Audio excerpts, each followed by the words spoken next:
Welcome to video number 7 out of 52 videos about grammar issues, and today we look at prepositions and how to identify them.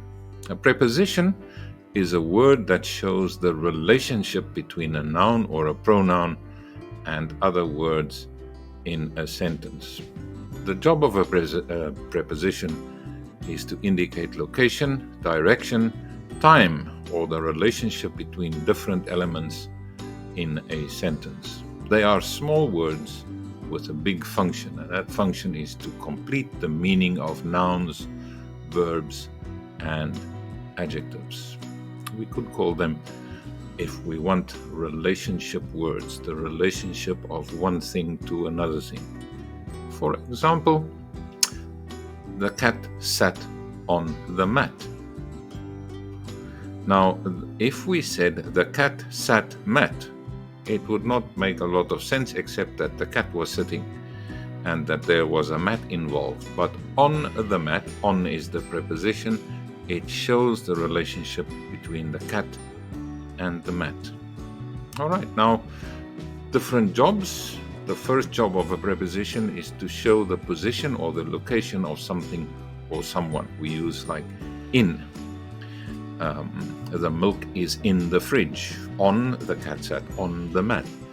And we will meet at the coffee shop.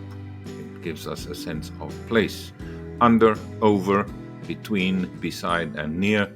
They are all prepositions that can fulfill the function of the position or the location of something or someone. The cat is under the table, the location of the cat, and the picture hangs on the wall, showing the location of the picture or the relationship between the cat and the table and the relationship between the picture and the wall.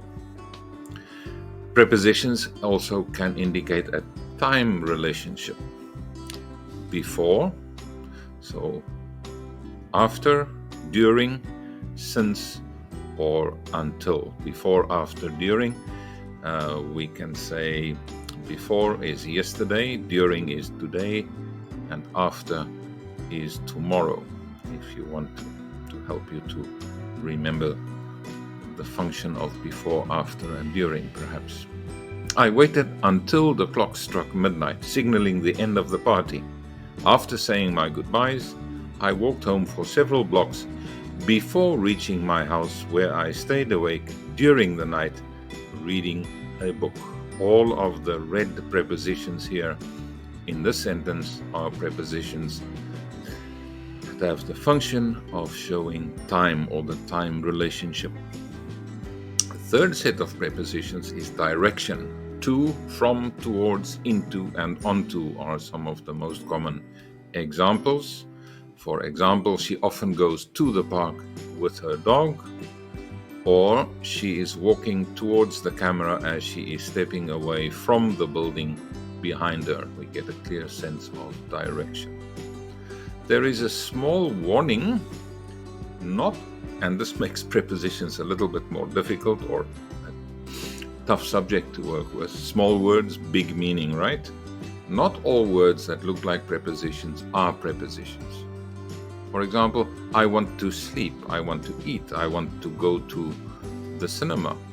These are not prepositions, but infinitive verbs. So it helps to really know your grammar, to be able to distinguish between the preposition and an infinitive verb, for example. Here is a grammar moment.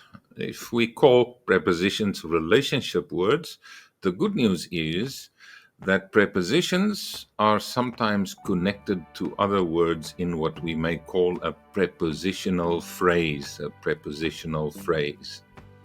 It's a preposition plus object gives us the prepositional phrase, the object being the thing that we are talking about. For example, if we can say that the cat sits on the table, on and table, table being object, and on the table is our prepositional phrase. Under the bridge, with a smile, in the morning, by the river. And these phrases are set. Something cannot really be in a table or at a table, right? on the table or under the bridge. Well, you can be above the bridge or over the bridge, but you cannot, and you can come onto the bridge, but let's not make it too difficult. We have our prepositional phrases, and if the question is that can we learn prepositional phrases? Yes, we can. We can learn them by identifying the prepositions according to their function, time, location, for example, direction. Study the common phrases. Sorry, but this is where we have to learn, and learn.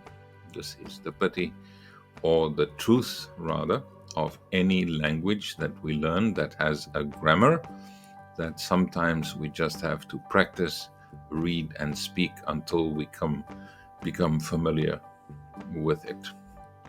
Subscribe and learn. In this channel you will get videos regularly.